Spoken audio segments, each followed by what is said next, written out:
Chaque matin, ces femmes viennent ici pour séparer les feuilles de la tige. Le nom scientifique de cette plante est Corchorus olitorius, aussi connu sous l'appellation de corette potagère. Mais ici en Égypte, il est appelé d'après un divin plat local, molokhia. Le plat a plus de fer que les épinards et plus de potassium que les bananes. Il est très riche en calcium, magnésium, phosphore, en plus de multiples vitamines. Mais surtout, c'est délicieux. Après être devenu une pâte, les feuilles partent pour Sobikaber, un resto populaire du Caire.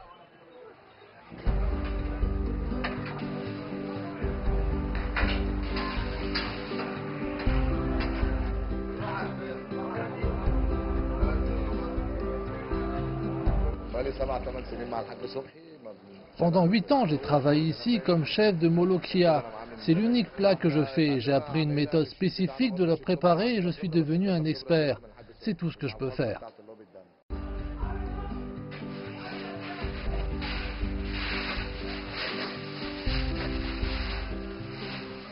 C'est l'une des cuisines ayant l'activité la plus intense de la capitale égyptienne.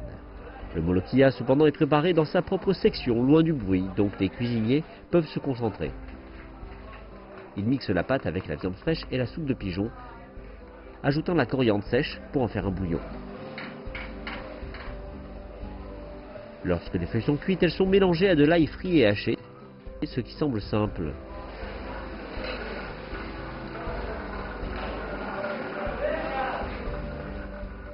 Pourtant, pas tous les chefs ne savent ajuster le ratio ragoût-ail ou le goût du bouillon.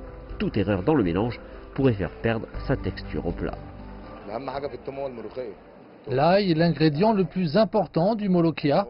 Il lui donne environ 60-70% de sa saveur. Il n'y a pas une table ici qui ne commande pas de molokhia.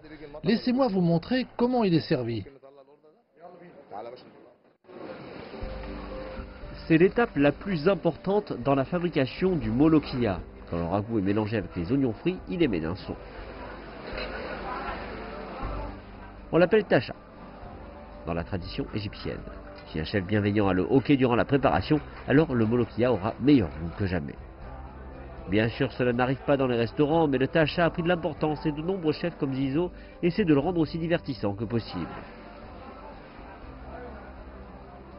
C'est maintenant au tour des clients de l'apprécier. On le mange en général avec du pain, plié en forme de cône. On dit en forme d'oreille de chat.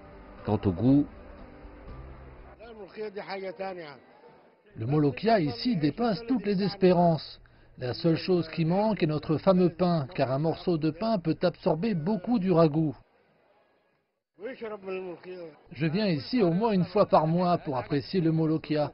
La première chose que j'ai commandée est le molokhia. Il n'y a pas un seul Égyptien qui n'aime pas. C'est ce que nous sommes. le ragoût peut paraître peu attractif, mais seulement pour ceux qui ne l'ont pas goûté. Une fois en bouche, il est très difficile de s'en défaire. Raymond Nassef n'a pas été en Égypte depuis 1 an et demi. Dès qu'il est arrivé, sa femme l'a emmené ici pour déguster le meilleur molokhia de la ville. Quand je viens ici manger du molokhia, cela me rappelle tous mes souvenirs d'enfance. Les Égyptiens adorent le molokhia, ce plat traditionnel. C'est comme cela que nous avons grandi en Égypte. Vous pouvez dire que le molokhia est comme le hamburger en Amérique. Et comme il ne comporte aucune protéine animale, le molokhia est très abordable. Et avec toutes ses valeurs nutritives, c'est un plat extrêmement délicieux, disponible pour tous.